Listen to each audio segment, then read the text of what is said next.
Bismillahirrahmanirrahim. Assalamualaikum warahmatullahi wabarakatuh. Innal hamdalillah nahmaduhu wa nasta'inuhu wa nastaghfiruh wa na'udzu billahi min shururi anfusina wa sayyiati a'malina.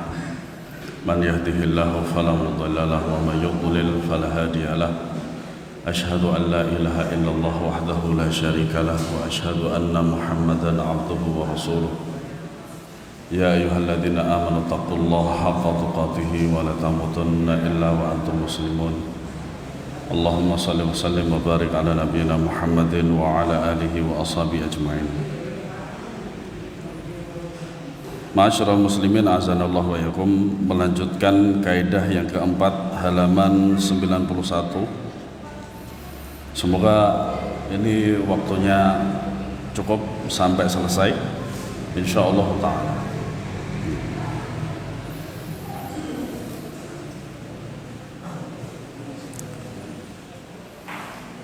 Halaman 91, paragraf terakhir. Oleh karena itu, yang benar menurut para imam dan para ulama adalah pintu ijtihad terbuka bagi berbagai permasalahan ijtihadiyah, yaitu permasalahan yang tidak didukung oleh dalil, yang secara lahiriah mengikat setiap orang untuk mengamalkannya, seperti hadis sahih yang tidak bertentangan dengan hadis sahih yang lain. Pada kondisi demikian, ijtihad bisa dibenarkan karena dalil-dalil yang ada tampak saling bertolak belakang, atau karena memang tidak atau belum ditemukan dalil yang menjelaskan hukumnya. Dan yang bisa berijtihad itu adalah orang-orang yang memenuhi kriteria ijtihad. Ya. Kemudian hadis sahih tidak mungkin bertentangan dengan hadis sahih lainnya. Itu tidak mungkin terjadi. Ya.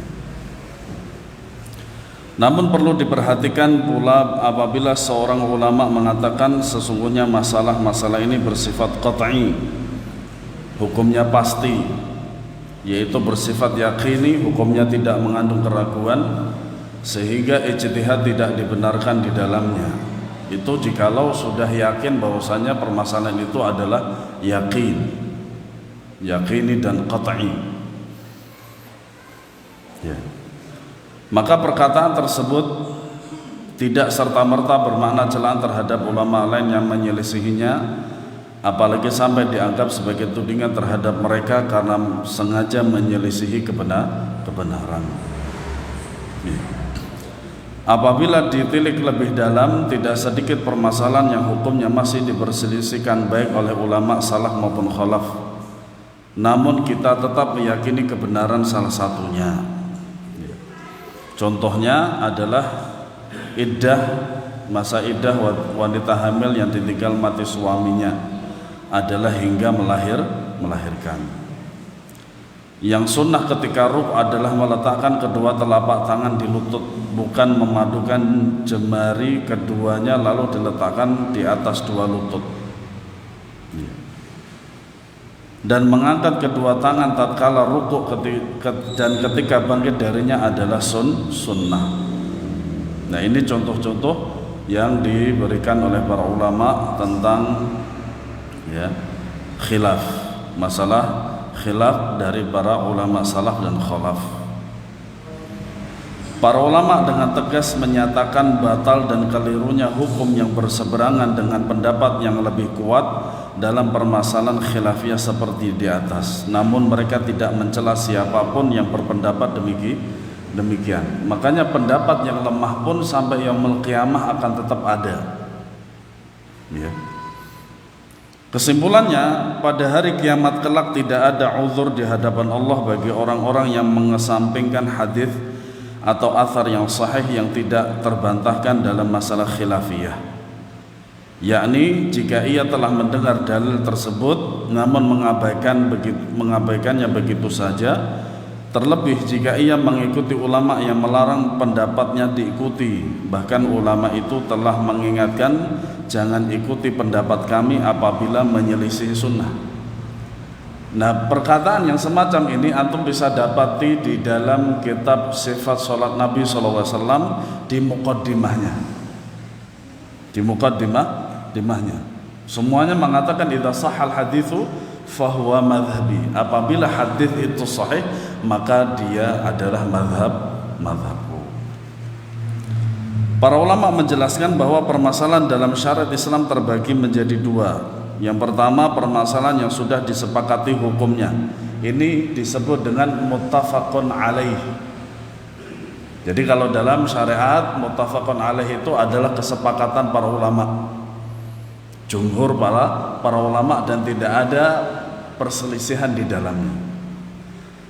Yang kedua, permasalahan yang belum disepakati hukumnya atau dikenal dengan khilafiyah atau mukhtalaf fih. Permasalahan khilafiyah mempunyai asal muasal yang bermacam-macam. Ada yang lahir dari perbedaan lafaz, ada yang lahir dari perbedaan pemahaman dan yang lainnya. Dalam hal ini apabila salah satu pendapat jelas-jelas lemah, maka tidak diragukan lagi, ia wajib diingkari atau ditolak.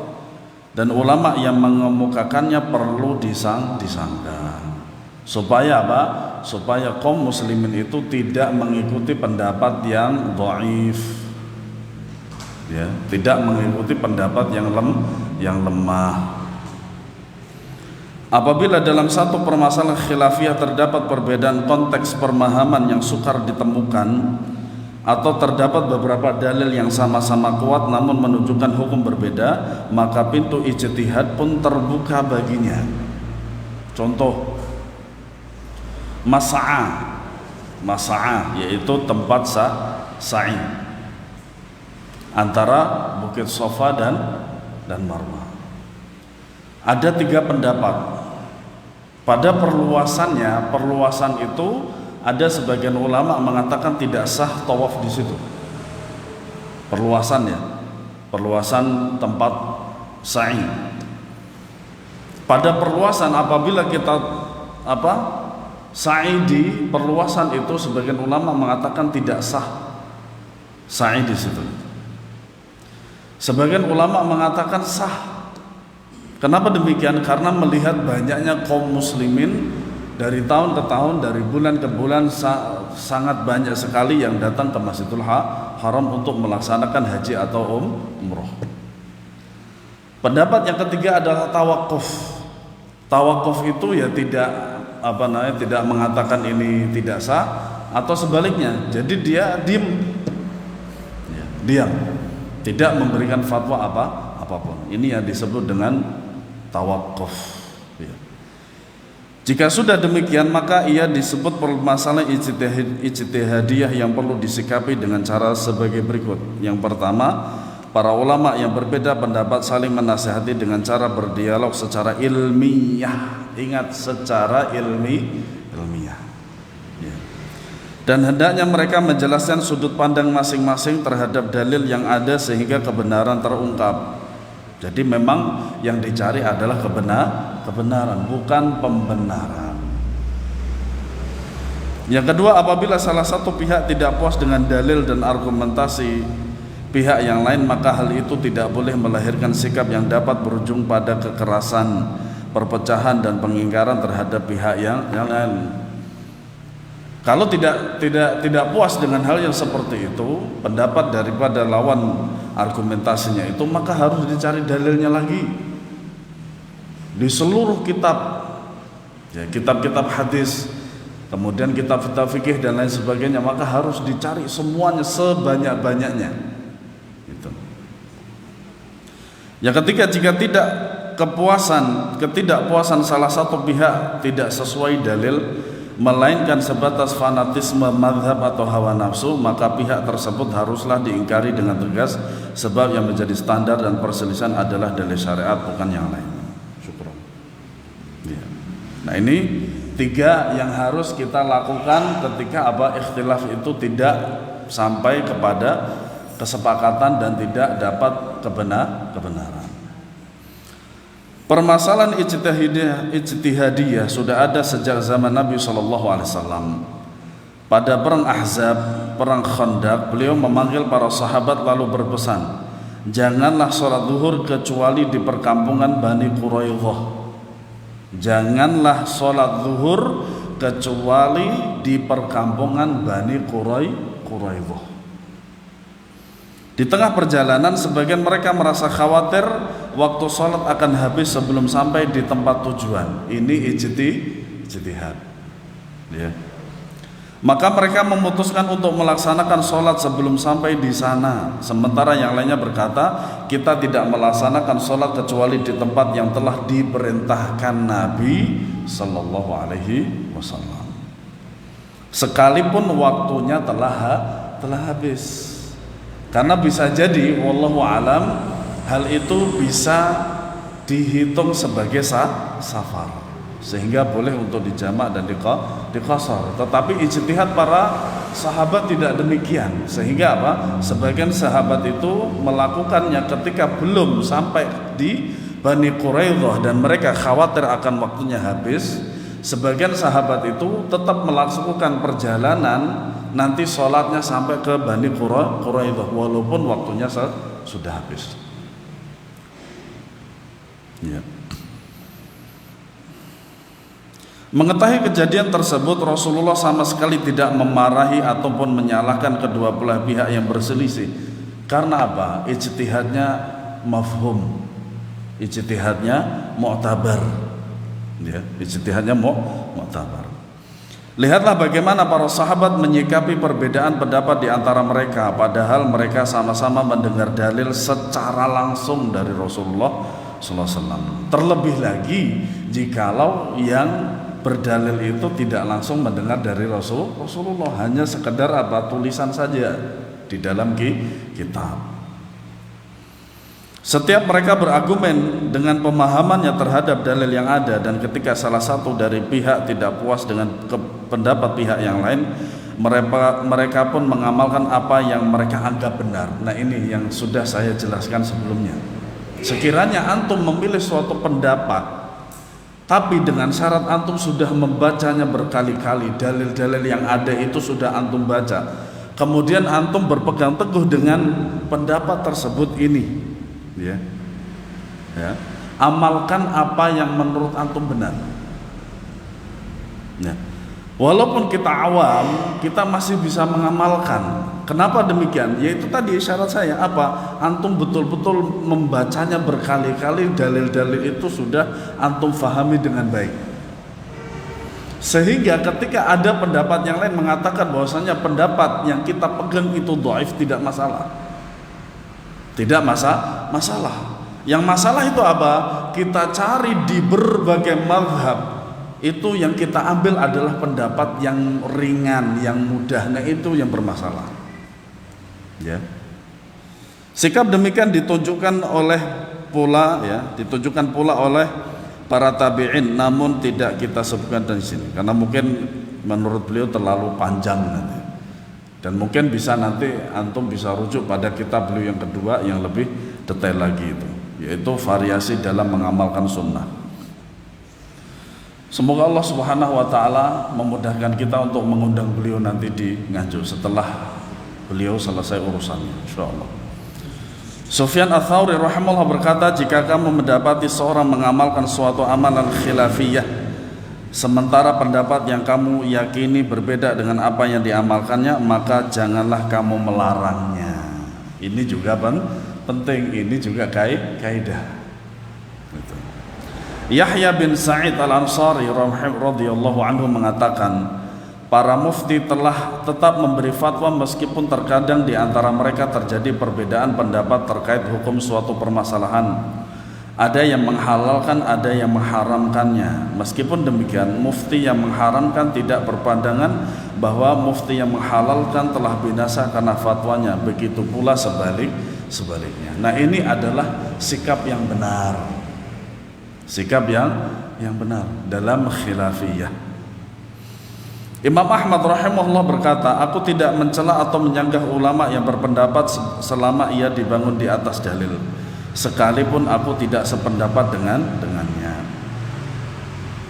Pada suatu hari Khalifah Harun ar-Rasyid berkata kepada Malik bin Anas, "Wahai Abu Abdullah, bagaimana seandainya kita kumpulkan pendapat-pendapatmu ke dalam satu buku, lalu kita kirimkan ke seluruh penjuru negeri Islam dan kita wajibkan mereka untuk mengikutinya?" Masya Allah, ini langsung permintaan khalifah kepada Al-Imam Malik. Ya. Imam Malik menjawab, "Wahai Amirul Mukminin, sesungguhnya perselisihan di antara ulama adalah rahmat bagi umat ini." Ingat, hadis dhaif, ikhtilafu ummati rahmah, ini dhaif. Tapi kalau ini dicamkan di dalam fikih, maka benar. Maka benar. Ya. Sehingga nanti umat itu bisa memilih di antara pendapat yang ada. Tetapi kalau masalah akidah justru azab. Perselisihan di antara umat dalam hal akidah itu adalah azab. Tapi kalau fikih rahmat. Ya, rahmat. Dan itu terjadi, dan masing-masing itu akan apa? Akan terjadi, orang-orang akan kita dapati orang-orang yang berpegang teguh dengan pendapat tersebut. Misal, ketika saya berdakwah seminggu di Sulawesi Tengah, di Palu sana, di Donggala, saya bertemu dengan salah satu muridnya Ustadz Yazid, hafizahullah ta'ala. Dalam hal safar itu saya tetap memegang jumhur ulama, minimal 83 km boleh jamak dan qasar. Nah, beliau memegang pendapatnya Ibnu Hazm dan Tajuddin As-Subki rahimahumullah ta'ala. Apa itu pendapatnya? Bahwasanya tidak ada batasan maksimal dan minimal seseorang bisa dikatakan safar. Jadi antum dari Loceret sini ke Nganjuk kota boleh jamak qasar menurut Ibnu Hazm. Ya, dan kita lapang dada. Cuman tetap saya berpegang teguh, ya, berpegang dengan pendapatnya jumhur.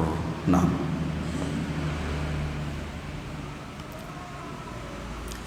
biarlah kaum muslimin mengikuti pendapat yang menurut mereka benar. Nah, ini yang tadi saya tekankan lagi.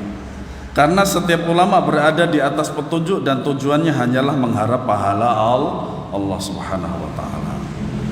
Ucapan Imam Malik dan semisalnya ditujukan terhadap masalah-masalah ijtihadiyah. Karena kenyataan yang ada menunjukkan bahwa dia juga imam-imam salaf lainnya mengingkari orang yang salah dalam berfatwa dan dalam menetapkan hukum. Adapun dalam permasalahan ijtihadiyah, maka mereka berdialog secara ilmiah dan saling menasihati tanpa saling menyalahkan karena khilafiyah. Ya, karena khilafiyah atau ijtihadiyah.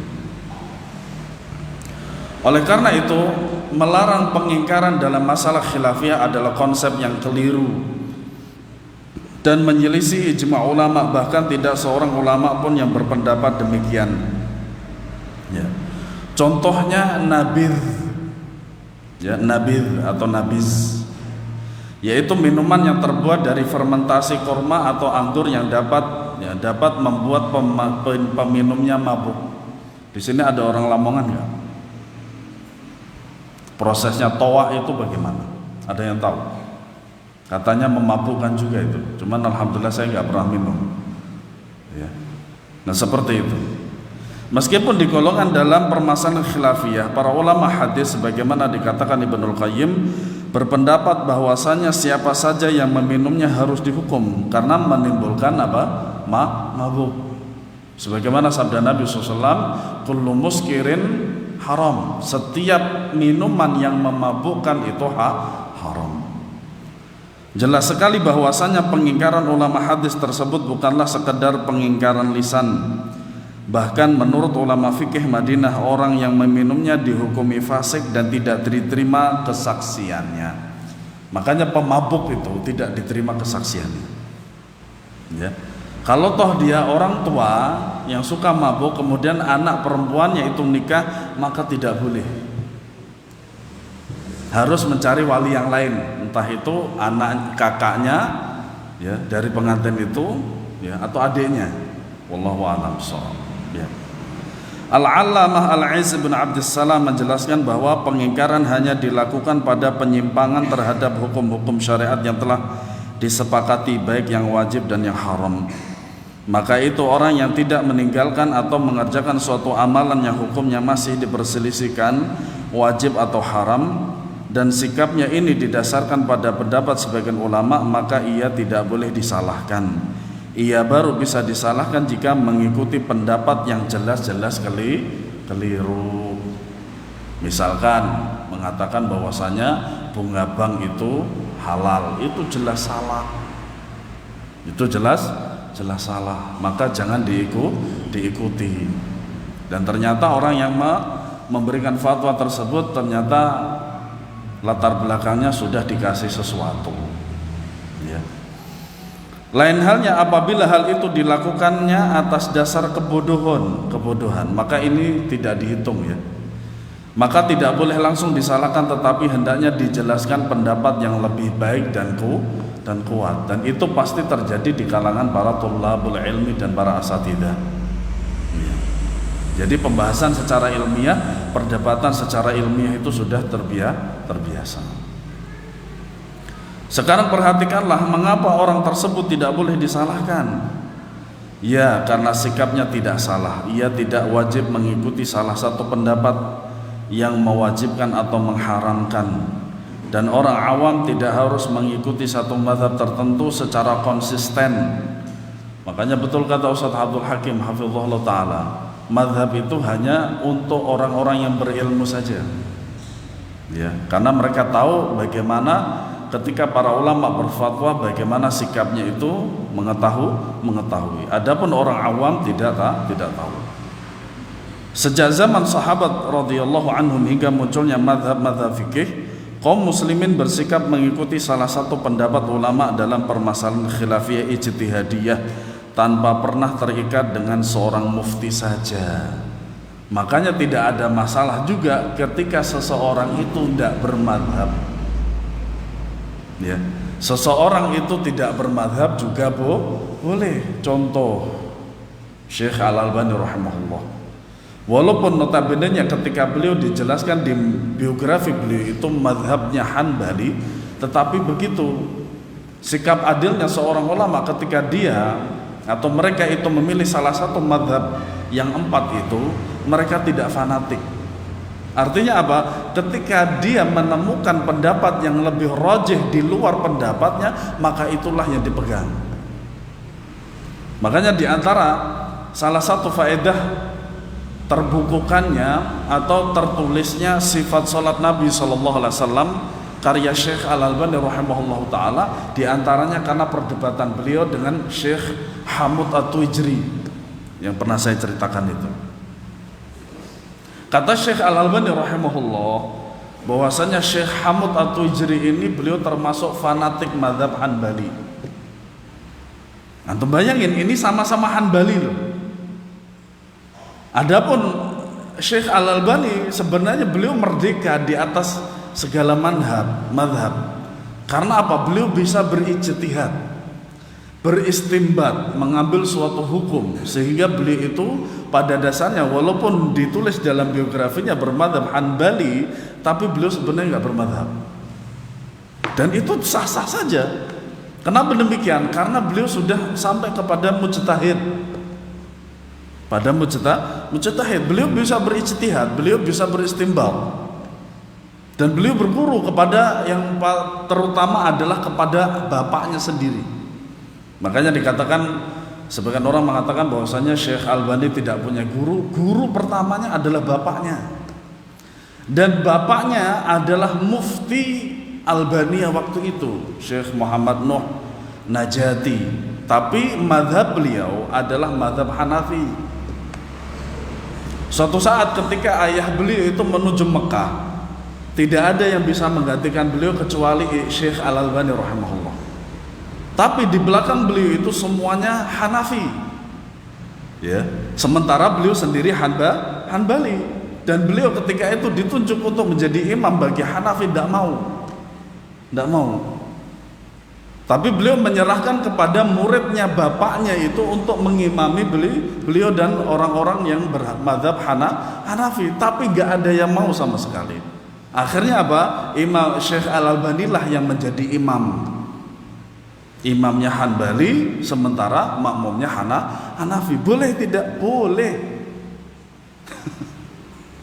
Boleh. Makanya fanatik mazhab itu tercela. Tapi kalau berpegang teguh terhadap mazhab monggo, tidak masalah. Tapi jangan sampai fanatik. Ya. Seperti dulu di Indonesia kata Kiai Haji Ahmad Hashim bin Muzadi rahimahullah wa ghafarallahu lahu. Dulu di Indonesia itu tahun 80-an yang ada cuma NU sama Muhammadiyah. Tapi mereka itu sangat sulit sekali untuk bersatu. Kenapa? Karena kalau NU nggak dapat barokah daripada kiainya. Begitu juga dengan Muhammadiyah. Ya. Itu berlangsung lama itu fanatik yang seperti itu. Padahal Islam mengangkat hal yang seperti itu. Tidak boleh fanatik. Ya. Tidak seorang ulama pun yang menyangkal setiap sikap demikian. Bahkan tidak seorang mufti pun yang berkata kepada orang yang meminta fatwa, kalau kamu sudah meminta fatwa kepadaku, maka jangan lagi meminta fatwa kepada orang lain. Ini kesalahan besar. Di antara kesalahan besar lagi begini, dan ini pernah terjadi pada saya dan kemudian saya nasihati. Satu, misalkan di sini ada kajian Ustadz Fulan, ya, Ustadz Fulan. Kemudian ada seseorang Fulan itu ngomong di depan ketua panitianya, Afan, saya izin ada kajian Ustadz Fulan di sana, saya mau ke sana. Ini menyakiti hati Ustadznya itu. Galil adab kalau orang Arab bilangnya begitu. Itu satu. Kedua, ketika ini terjadi pada saya, Ustadz, apa hukumnya begini dan begitu? Oh, hukumnya ini begini Pak, begini dan begini. Syekh Fulan mengatakan ini, Syekh Fulan ini. Tapi Ustadz Fulan mengatakan ini. Dan itu telah saya tanyakan, ya akhi, itu bukan adab. Itu bukan adab seorang kepada seorang ustadz. Tidak seperti itu adabnya. Antum sembunyikan nama ustadz tersebut. Dan itu saya lakukan. Saya pernah bertanya kepada sekitar 5-15 ustadz dengan satu pertanyaan, tapi saya tidak menyebutkan ustadz siapa itu yang setelah saya tanya, enggak. Sehingga nanti saya kumpulkan dari seluruh jawaban itu, kemudian saya simpulkan itu yang sahih. Itu terjadi pada saya. Kemudian saya nasihati, ya akhi, Pak, tidak baik seperti itu. Kalau antum sudah mendapatkan jawaban dari Ustadz Fulan, antum sembunyikan nama Ustadz Fulan itu. Jangan antum sebutkan di hadapan orangnya. Gitu. Masyarakat awam sebaiknya dibimbing untuk mengikuti pendapat atau fatwa yang lebih selamat dan hati-hati. Adapun bagi para ulama, tidak mengapa mereka berdialog dengan para mujtahid agar mereka dapat kembali kepada dalil yang lebih kuat, dan perselisihan ulama dalam hal ijtihadiyah seperti ini adalah rahmat. Dari uraian di atas dapat disimpulkan beberapa hal penting. Yang pertama, tidak boleh mengingkari atau menyalahkan suatu amalan kecuali telah jelas menyelisihi kesepakatan ulama terkait kewajiban atau keharaman. Yang kedua, pengingkaran yang dilarang dalam perkara ijtihadiyah adalah kadarnya seperti pengingkaran terhadap perbuatan yang jelas keharamannya. Ketiga, pengingkaran yang dibenarkan dalam masalah ijtihadiyah berbentuk bimbingan atau nasihat agar kembali kepada dalil yang lebih kuat. Yang keempat, mengingkari perbuatan seseorang yang diyakini tidak akan tersentuh pengingkaran kita, hukumnya tidak wajib, melainkan sebatas dianjurkan karena ia termasuk bagian dari maslahat untuk sesama muslim. Yang kelima, orang yang mempunyai kekuatan atau kekuasaan wajib meluruskan kekeliruan dalam hal khilafiyah dengan tangannya. Dan itu sebagaimana yang terjadi pada Imam Ahmad bin Hanbal dalam dua keadaan. Keadaan yang pertama, ketika itu pemerintah berpaham Mu'tazilah dan sudah dikuasai oleh para Mu'tazilah, sehingga tidak terjadi dialog. Setelah 30 tahun lamanya beliau disiksa, ditanya dan seterusnya, dan mempertahankan bahwasanya Al-Quran itu adalah kalamullah, bukan makhluk. Setelah itu khalifah yang setelahnya terjadilah sebuah dialog antara Imam Ahmad dengan pembesar daripada Mu'tazilah. Nah, dengan 3 pertanyaan itulah tokoh Mu'tazilah jelas sekali bahwasanya mereka itu berada di atas kesesatan berkat sabarnya Imam Ahmad.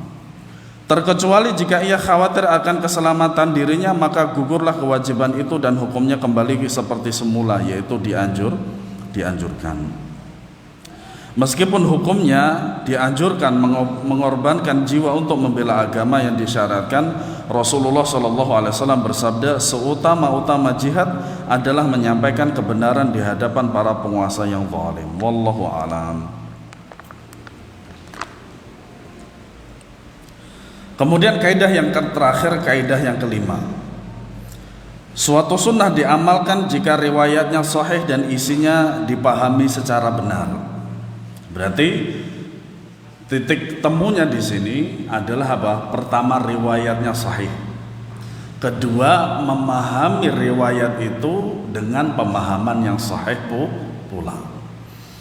Apabila kita mendapati suatu amalan sunnah dalam sebuah hadis, maka sebelum mengamalkannya kita wajib memperhatikan 2 hal penting, yaitu kesahihan sanad dan pemahaman yang benar terhadap hadis, terhadap isi atau kandungannya. Nah, ini penting sekali, sangat-sangat penting sekali.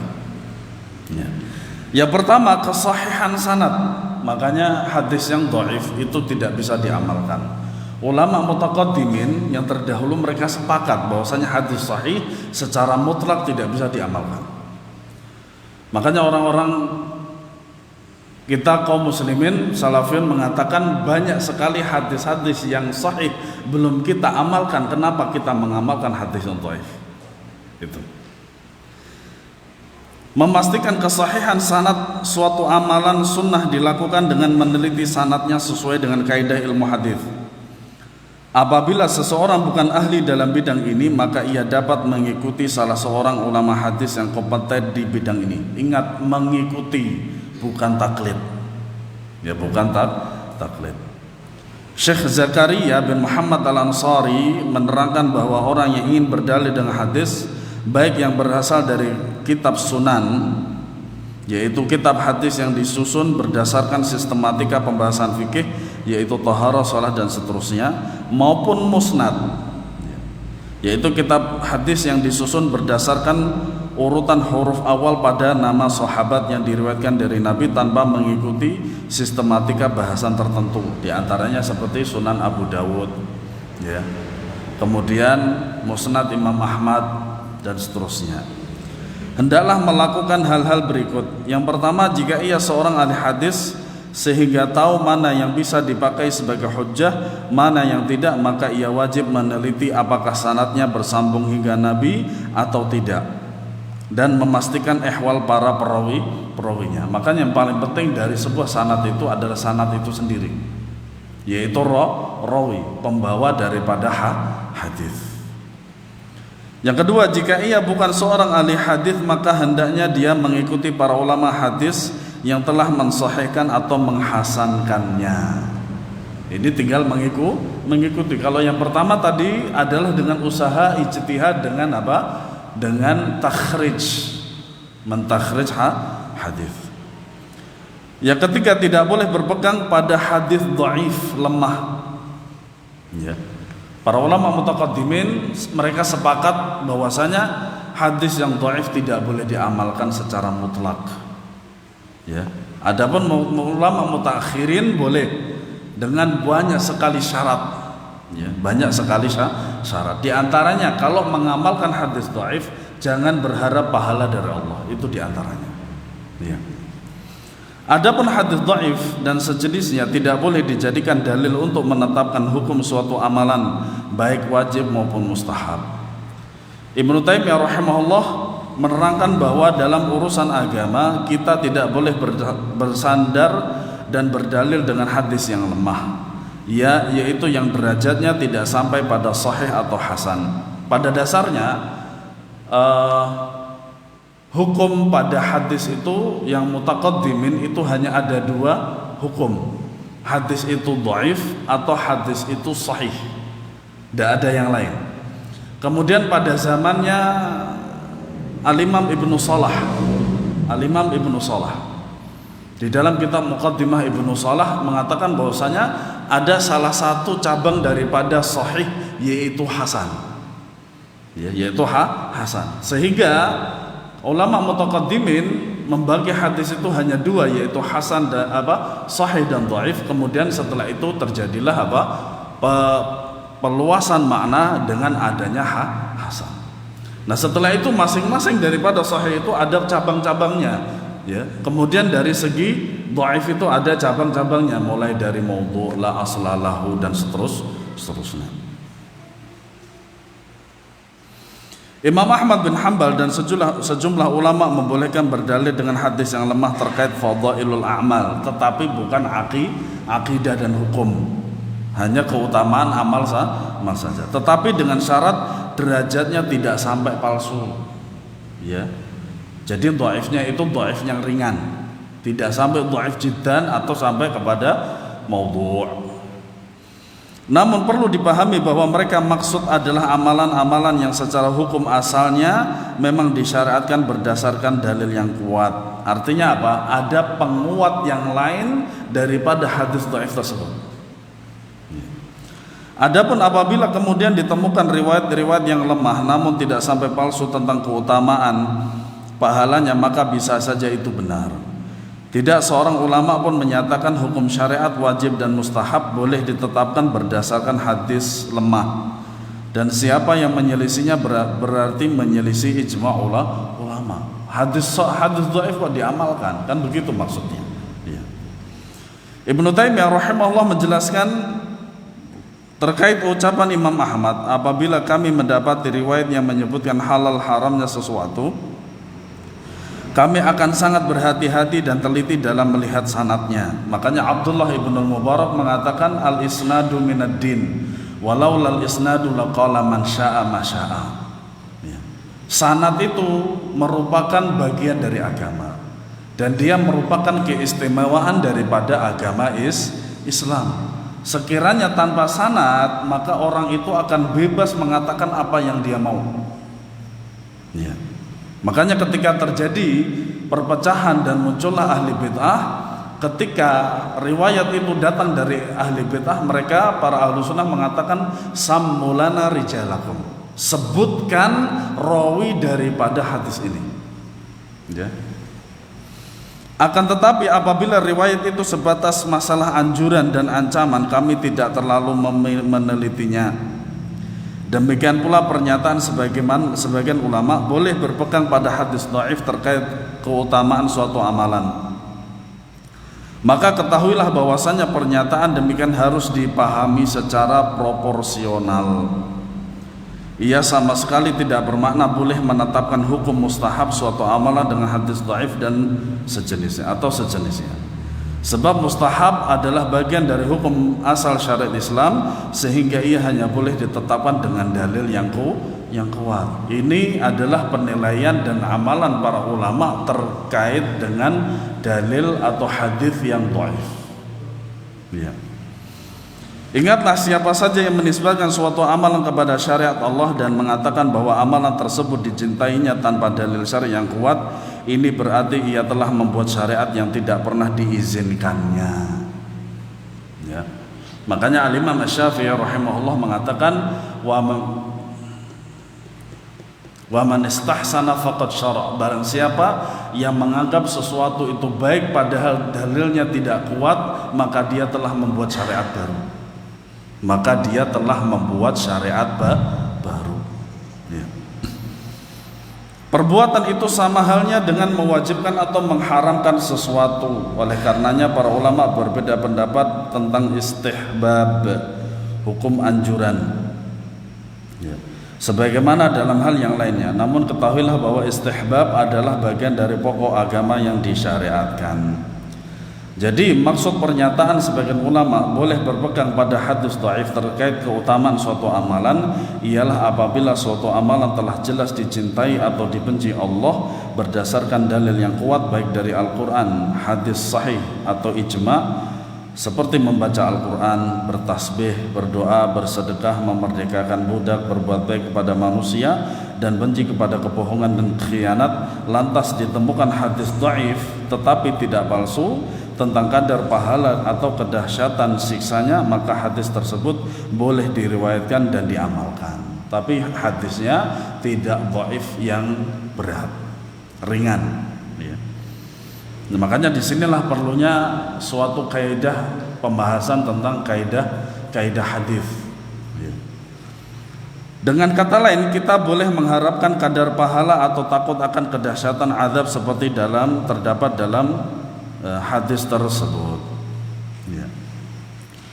Beberapa pernyataan Ibnu Taimiyah seputar masalah ini dinukilkan lagi secara ringkas oleh Syekh Albani rahimahullah dalam muqaddimahnya kitabnya Shahihut Targhib wa Tarhib.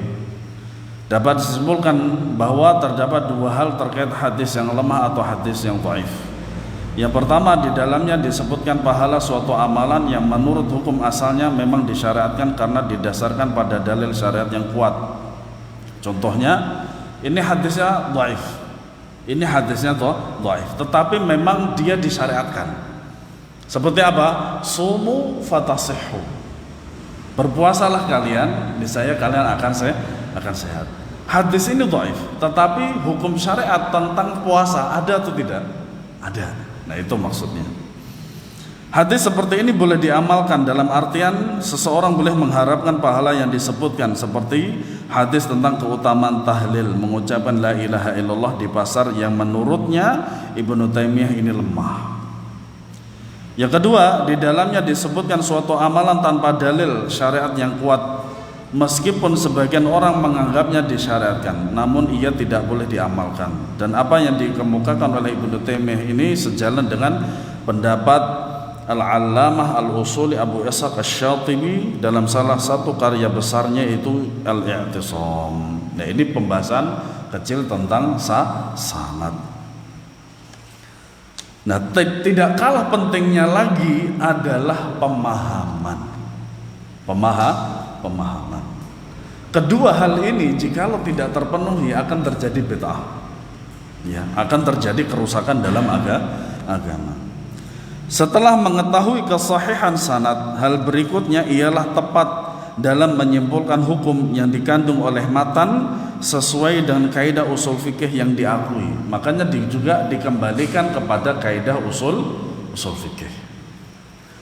Karena ada orang yang dianugerahi taufik dan petunjuk untuk membedakan antara hadis sahih dan hadis dhaif, tetapi tidak diberi kemampuan untuk menyimpulkan hukum yang dikandungnya.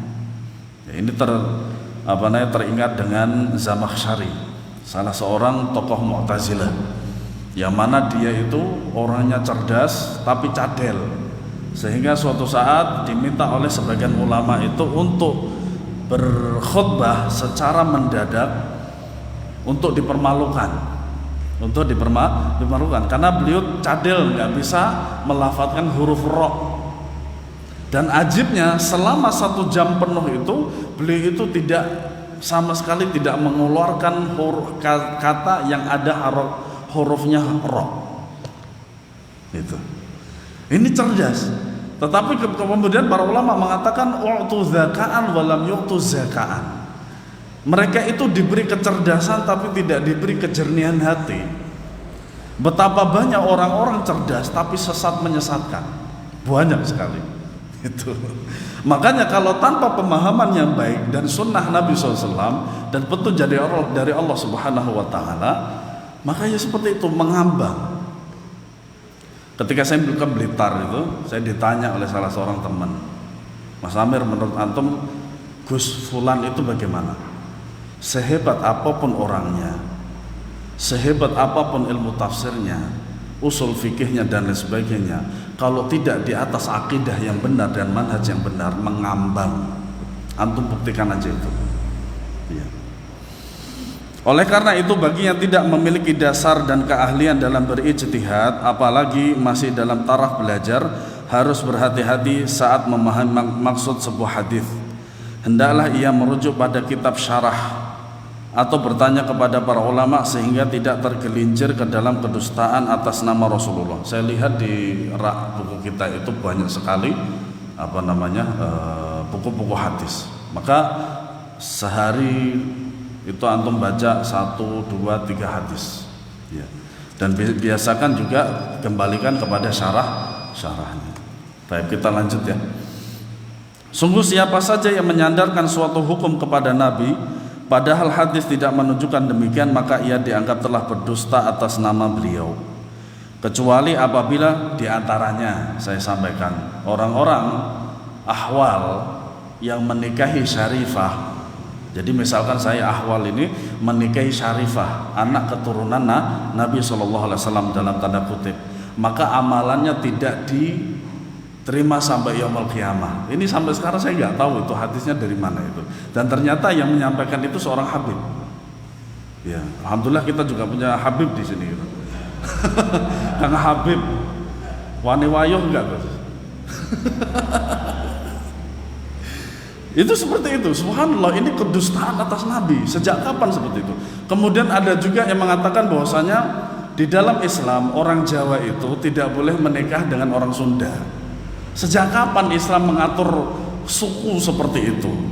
Tidak ada, ya. Kecuali apabila ia seorang mujtahid yang telah berusaha maksimal dalam menyimpulkan hukum namun keliru, maka ia tetap diberi satu ganjaran pahala dan tidak berdosa. Semoga Allah merahmati hamba yang mengetahui kadar kemampuan dirinya dan bersikap sesuai kemampuannya. Muawiyah bin Abi Sufyan berkata, kesesatan yang paling berbahaya adalah seseorang membaca Al-Quran namun tidak memahaminya. Ini perlu dijelaskan juga. Jadi ketika kita membaca Al-Quran itu ada yang memang tujuannya hanya membaca. Yang kedua, tujuannya membaca tapi juga memahami, maka kita perlu yang namanya tafsir. Jadi baca satu ayat kemudian baca tafsirnya, itu maksudnya. Ya.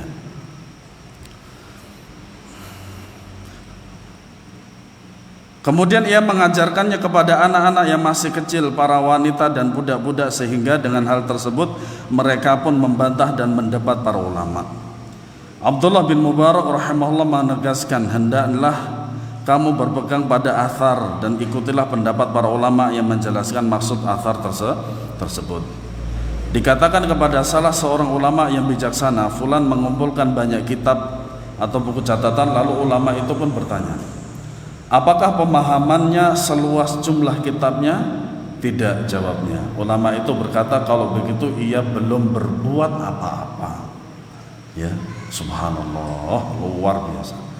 Al-Khatib Al-Baghdadi rahimahullahu ta'ala mengomentari kisah di atas, seperti itulah kira-kira gambaran keadaan orang-orang yang hanya bisa menukil perkataan para ulama ke dalam buku catatan mereka tanpa memiliki kemampuan untuk merenungkan dan memahami maknanya. Dan yang terjadi pada sebagian thulabul ilmi itu juga seperti itu.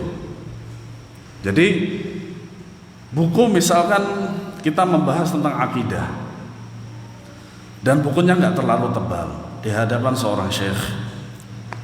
Nah itu buku itu dibuka akan dibaca itu pas mau kajian toh,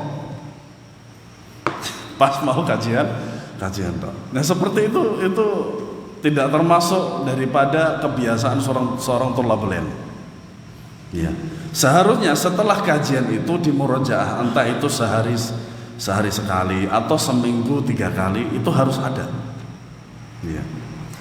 Demikianlah pemaparan 5 kaidah penting dalam mengamalkan sunnah Rasulullah. Semoga pemaparan ringkas tersebut memudahkan jalan kita dalam menghiasi hidup ini dengan sunnah-sunnah beliau sesuai dengan cara yang disyariatkan.